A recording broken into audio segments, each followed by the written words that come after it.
E aí, galerinha, vamos dar início, né, à nossa aula de artes visuais. Meu nome é Raquel, eu sou a professora que vai mediar essa disciplina para que a gente consiga discutir um pouquinho a respeito das artes. Sejam todos bem-vindos à nossa aula, disciplina de artes visuais. Tanto a nossa sala de aula virtual ou presencial, ela é um espaço onde a gente vai aprender, tá? E cada um vai aprender no seu próprio ritmo, onde a gente vai discutir e debater assuntos relacionados às artes visuais, preparando para o Enem, tá bem? Essa daqui sou eu sou formada em artes visuais pela UFG, especialista em arte terapia, licenciada em artes visuais e atualmente eu sou mestranda em arte e cultura visual pela UFG. Esse é o meu currículo. Agora, eu estudo especificamente a área de histórias em quadrinhos. Eu sou apaixonada por desenhar e pintar, tanto que em todas as fotos eu estou desenhando e quando sobra um tempinho eu tento assistir um anime de vez em quando. Essa aqui é uma citação do Neil Gaiman, criador de Sandman e Coraline, e ele fala que, para ele, a lição mais difícil foi essa: relaxar e aproveitar a viagem, porque ela vai levar você a lugares extraordinários e inesperados. Essa citação fala muito sobre você aproveitar a jornada e, quando você chegar no resultado que você espera, você ter aproveitado todo o percurso que você caminhou, tá? Como vai funcionar a nossa disciplina? A gente vai ter dois formatos de aula. O formato remoto, onde vai ser disponibilizada videoaulas com exercícios voltados para conteúdo de História da Arte e a preparação do Enem, e o formato presencial, que serão aulas voltadas mais para a parte de integração, de debates, não debate de brigar, tá, galerinha? Debate de conversar, de discutir sobre ideias, e também nas aulas presenciais a gente vai ter também a parte de práticas artísticas, onde a gente vai visar o desenvolvimento tanto da prática quanto teórico e crítico da percepção de cada um de vocês. Aqui são os formatos, né, os momentos das aulas. Então, a história da arte voltada para a parte teórica da abordagem do Enem, a parte de contextualização, que são os debates e discussões que a gente vai ter relacionados a temas da arte e atualidade, para que a gente desenvolva o pensamento teórico e crítico, e o momento Enem. O momento Enem vão ser momentos que a gente vai utilizar para analisar questões voltadas para a área de artes visuais, para a gente treinar a nossa cabecinha para responder essas questões, como são as abordagens, o que é cobrado no Enem, né, em relação às artes visuais. As avaliações. A avaliação ela não vai ser atribuída em formato numérico tradicional. A gente vai dar uma olhadinha na parte de desempenho de cada um. Então, de acordo com o seu desempenho, a gente consegue pontuar a sua avaliação. Então, a gente vai ter a avaliação excelente, onde a pessoa participa das atividades, ela realiza com o esforço dela. O muito bom, que a gente vê a participação do aluno, mas que ele pode dar mais, ele pode ser melhor, e o podemos melhorar, que é a não participação das propostas, não participação das atividades. Claro que, galerinha, eu vou entender que a gente está em um contexto com limitações, eu vou levar isso em consideração, tá bem? Então, fiquem tranquilos, não se desesperem. Então, galerinha, assim a gente dá início à nossa primeira aula. O tema da nossa aula é, afinal, o que é arte? Os objetivos da nossa aula são refletir sobre o conceito, a definição e a desconstrução do que é considerado arte, debater a relevância de se estudar a arte e perceber como a gente trata a arte e o impacto dela no nosso cotidiano. E essa perguntinha, o que é arte? Pergunta de $1 milhão. Por quê? Filósofos, pensadores, artistas, muitas pessoas tentaram responder essa pergunta, mas a gente não consegue, porque se a gente tenta definir a arte como algo, a gente limita ela a uma simples definição. A arte é muito mais que isso, porque ela está ligada a critérios subjetivos, critérios ideais que cada um tem. Então, cada um de nós temos um critério para definir o que é arte e o que não é arte. E esse critério, ele é intrínseco de cada um, ele é individual. né? Por exemplo, se você bate o olho num quadro, você vai saber dizer se aquilo é uma obra de arte ou não, mas é baseado na sua experiência, no seu conhecimento do que você considera como arte. Se a arte ela não possui uma definição clara, porque ela é ligada a critérios subjetivos, como a gente consegue dizer se algo é uma obra de arte ou não? A gente tem algumas pistas que faz com que a gente consiga esclarecer se a gente consegue classificar algo como obra de arte ou não. O primeiro critério é que a arte ela se torna uma obra através da percepção daquele que a enxerga. Ou seja, cada um vai conseguir atribuir a algo o status de obra de arte baseado na sua experiência.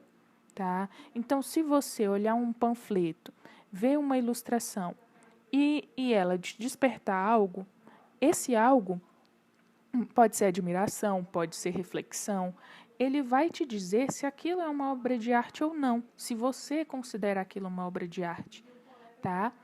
A segunda questão é o local em que a obra está. Ela confere ao objeto um status de obra de arte ou não. Tem alguns lugares em que as coisas são expostas que faz com que a gente tenha um olhar mais atento sobre esses objetos e que a gente passe a refletir se eles são uma obra de arte ou não. Por exemplo, museus, galerias e centros culturais. Se tem algum tipo de objeto dentro desse local, a gente acaba tendo uma atenção maior e tentando perceber esse objeto como uma obra de arte, né? Por exemplo, se alguém esquece um óculos dentro de um museu e um crítico passa por esse óculos e diz: "Isso é uma obra de arte", ele vai se tornar uma obra de arte. Tanto que Duchamp utilizou disso, né? Quando ele colocou o mictório no museu e falou: "Isso é uma obra de arte". O pessoal começou a levar coisas de fora do circuito artístico e começou a colocar objetos do cotidiano dentro do museu para discutir justamente se é o local que faz uma coisa ser uma obra de arte ou não. O terceiro ponto é que a cultura, o tempo e a região acaba definindo se algo é uma obra de arte ou não. Vamos para um exemplinho aqui. As máscaras africanas, por exemplo. Na cultura ao qual ela pertence, ela não é vista como uma obra de arte. Ela é vista como uma máscara que é utilizada em celebrações, em ritos, né? Temos também o exemplo da arte indígena, uma cesta, que o pessoal geralmente considera como uma obra de arte, para eles é apenas uma cesta, que é utilizada de forma utilitária, né? Eles utilizam ela no dia a dia deles. Então, o local, o tempo ao qual ela pertence e a região vai definir se algo é uma obra de arte ou não. E o engraçado é que é a nossa percepção quem vai dizer se isso é uma obra de arte ou não. Então, em suma, a gente pode dizer que a gente chama de arte as criações que nos despertam algo e que nos levam a refletir sobre elas e a atribuir a elas o status de arte. E, galerinha, não vamos nos enganar. Geralmente, o pessoal acha que o que é digno de ser chamado de arte são coisas que nos trazem bons sentimentos. Por exemplo, olhar um quadro do Van Gogh, né, que traz uma admiração muito grande, é uma obra de arte? Indiscutivelmente. Mas também a obra de arte ela pode trazer na gente sentimentos de reflexão, sentimentos de perturbação. A arte ela não vem para engatilhar somente sentimentos bons, ela vem também para nos fazer acordar a respeito de vários aspectos, né? Que esse já é um questionamento da arte contemporânea e moderna, porque ela não veio para agradar, ela veio também para fazer com que a gente reflita sobre algo que não está certo, entendem? Então, para que a gente vai estudar arte? A arte ela é muito importante, porque através dela a gente pode desenvolver nosso potencial criativo, ela permite com que a gente entenda os aspectos históricos através dessa herança que a gente tem dos objetos artísticos, ela possibilita que a gente possa vivenciar experiências novas, ela desenvolve na gente percepção, reflexão e sensibilidade, além de estimular na gente a expressão de opiniões e sentimentos, isso inclusive com uma reflexão profunda a respeito do seu ponto de vista a respeito das coisas. Entendem? Aqui eu coloquei também um pequeno informativo a respeito do que são artes visuais, tá? para que vocês não confundam. E isso é legal deixar esclarecido porque às vezes pode cair alguma coisinha relacionada. As artes visuais, elas são o conjunto de várias linguagens artísticas e dentre elas a gente tem a pintura, gravura, desenho, dança, música, cinema, entre outras, tá? Então, as artes visuais são um conjunto das linguagens artísticas. Quando a gente for falar, por exemplo, da pintura, a gente chama de artes plásticas, tá bem? Assim, a gente consegue perceber que existe arte ao nosso redor o tempo inteiro, galerinha. É o seguinte, quase todos os dias a gente acaba passando por obras de arte sem nem perceber que são obras de arte. Quando a gente escuta uma música, quando a gente assiste uma série, quando a gente vê um filme, lê uma história em quadrinhos, você está se relacionando com materiais artísticos. O engraçado é que a arte ela faz parte da vida e a vida é retratada na arte. Quando a gente consome esses materiais, música, série e tal, para produzi-los é trabalho de artistas, né? São diretores, são atores, são desenhistas, são ilustradores e a gente acaba não dando tanta atenção para isso.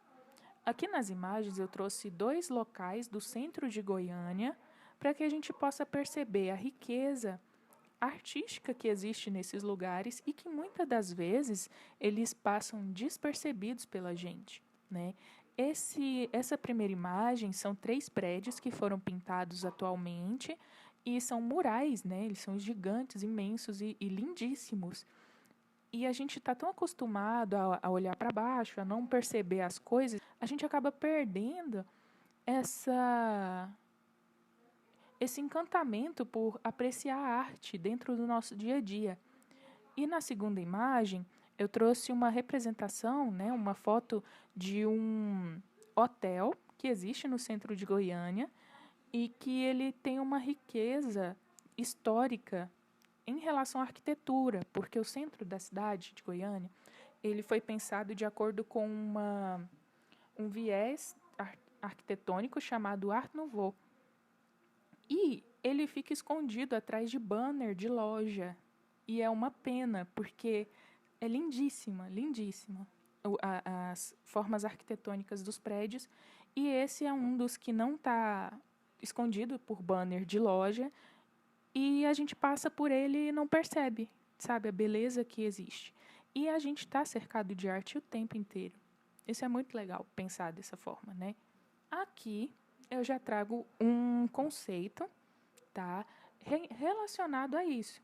Se a arte está com a gente o tempo inteiro, sem a gente perceber, tem também uma forma como a gente se relaciona com as imagens que é muito intrigante, que é o conceito de imagens viventes. O que é isso, né? O que é imagens viventes? As imagens viventes, ele foi um conceito que apareceu num texto de um pensador chamado Jacques Rancière. Esse pensador tinha escrito esse texto para poder criticar o texto de uma outra pessoa, que era o Mitchell. Eles dois falam sobre a nossa relação com as imagens. E quando eu falo imagens, galerinha, eu estou falando a respeito de vários contextos. Pode ser uma estátua, pode ser uma foto. É a nossa relação com os objetos ao nosso redor. Entendem? Beleza. Então, nesse texto, ele atribui esse conceito de imagens viventes para explicar que a gente dá muito poder às imagens. O que isso quer dizer? Nessa fotinha aqui do lado, é um local, né, onde tinham estátuas que se chamavam os Budas de Bálmia. Elas ficam no Afeganistão, era um monte de Budas, dentre eles os tamanhos variavam, mas a gente tinha estátuas de até 50 metros de altura.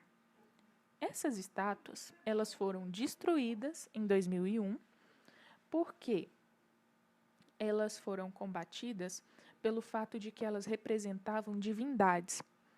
O atual poder que toma conta dessa região, ele não aceitava estátuas de divindades, porque eles não acreditavam em imagens de divindades. Ela não foi vista como uma obra de arte, ela foi vista como a própria divindade que se deixou representar. E por isso ela precisava ser combatida. Por quê? Eles não viram ela como uma estátua, eles viram ela como um deus. E aí, por isso, ela foi destruída. E a ausência dessa obra acaba falando muito mais do que se ela tivesse permanecido intacta. Porque a ausência dela diz que a gente atribuiu tanto poder a ela que a gente a viu como um deus, a gente, assim, pessoal que destruiu, né? Viu ela como um deus que precisava ser destruído. Tenso, né, galera? Ah, mas eu não faço isso, eu não dou tanto poder para as imagens. Eu imagino que vocês devem estar pensando isso. Mas então vamos aqui ilustrar 2 exemplos. Eu não sei se vocês têm acesso a isso, mas na minha época a gente revelava fotos, né? Então a gente tinha as fotos impressas e quando uma pessoa brigava com outra, geralmente o pessoal rasgava as fotos em que essa pessoa aparecia. Cortava a cabeça, um negócio bem estranho assim. E você? Você conseguiria rasgar a foto de uma pessoa que lhe fosse muito querida? Eu acho que não, né? E também tem uma outra questão. Por exemplo, quando você termina um relacionamento, você consegue manter as fotos da pessoa que você se relacionava? Ou por que você acaba excluindo e deletando as fotos dessa pessoa? Você não está combatendo a foto em si. A foto em si não é o problema. O que está acontecendo é que a gente atribuiu às fotos os momentos que elas representavam. A gente deu a ela um significado afetivo. E é isso, sabe? É o poder que a gente dá para elas. A gente acaba atribuindo a elas afeto. Entenderam? Pois é, galerinha. Então, quando a gente tenta combater imagens, a gente atribui a elas poder e significado. O que isso quer dizer? Aqui a gente tem 2 exemplos, né, de combate às imagens. Uma foi a destruição do prédio World Trade Center em 11 de setembro de 2001 e agora, recentemente, a queima da estátua de Borba Gato, se eu não me engano, em São Paulo, né? Aqui a gente tem 2 exemplos do motivo dessa estátua ter sido, desses lugares terem sido combatidos. Não foi pela realidade em si, mas sim pelo que eles representavam. O World Trade Center sofreu esse atentado não pelo prédio. A intenção era demonstrar que o local onde representava a força econômica dos Estados Unidos, a maior potência mundial, era frágil, né? E que eles conseguiriam destruir esse simbolismo. E esse simbolismo trouxe um prejuízo de vidas inestimável. E olha que loucura, que a gente acaba punindo as imagens na esfera real pelo que elas representam, pelos símbolos que a gente atribui a elas. O Borba Gato, da mesma forma, ele foi queimado, né, porque ele representava a memória da escravização da época dos bandeirantes aqui no Brasil. A professora Ravena vai até trabalhar sobre isso mais detalhadamente, mas isso quer dizer que a gente pune as imagens, na realidade, pela carga simbólica do que ela traz. E quem atribui esse significado às imagens? Quem atribui esse significado somos nós, porque a gente acaba dando a elas essa percepção afetiva ou simbólica de algo que elas representam e não delas em si. Rancière, ele fala sobre isso. Ele diz fabricadores de imagens que querem fazer alguma coisa em relação a elas. E, se a gente ama ver as imagens, é pela nossa capacidade que temos de lhes emprestar ou de lhes subtrair ao mesmo tempo vida e vontade. Quando a gente tem admiração pelas imagens, a gente acaba protegendo elas. E quando a gente tem uma memória ruim ou algo atrelado a ela que não seja bom, a gente tenta combatê-las. E é essa relação que a gente tem com as imagens, tanto artísticas quanto simbólicas em outras esferas, é que eu queria que vocês refletissem sobre a aula de hoje. Por isso, eu vou propor um exercício para que a gente consiga fixar esse conceito que a gente trouxe na nossa aula. O exercício da primeira aula é que vocês descrevam pelo menos 3 linguagens artísticas que vocês têm contato durante o cotidiano de vocês e o motivo de você considerá-las como arte. Por exemplo, eu gosto muito de histórias em quadrinhos. Para mim, histórias em quadrinhos é um tipo de arte, porque ela traz criatividade, ela passa uma mensagem, né? Então, para mim, uma das linguagens artísticas que eu colocaria são histórias em quadrinhos. E aí vocês vão poder refletir sobre isso e trazer as suas respostas. Eu vou deixar um formulário que vocês possam responder e eu vou aguardar, bem curiosa, a resposta de cada um de vocês. Eu conto com a participação de todos e eu espero que a gente continue aí desenvolvendo mais exercícios e mais pensamentos a respeito das artes visuais. Eu quero agradecer a todos pela participação, por terem assistido essa primeira aula. Se vocês ficarem com dúvidas, podem entrar em contato, que eu estou aqui para auxiliar vocês nessa jornada. Até o nosso próximo encontro.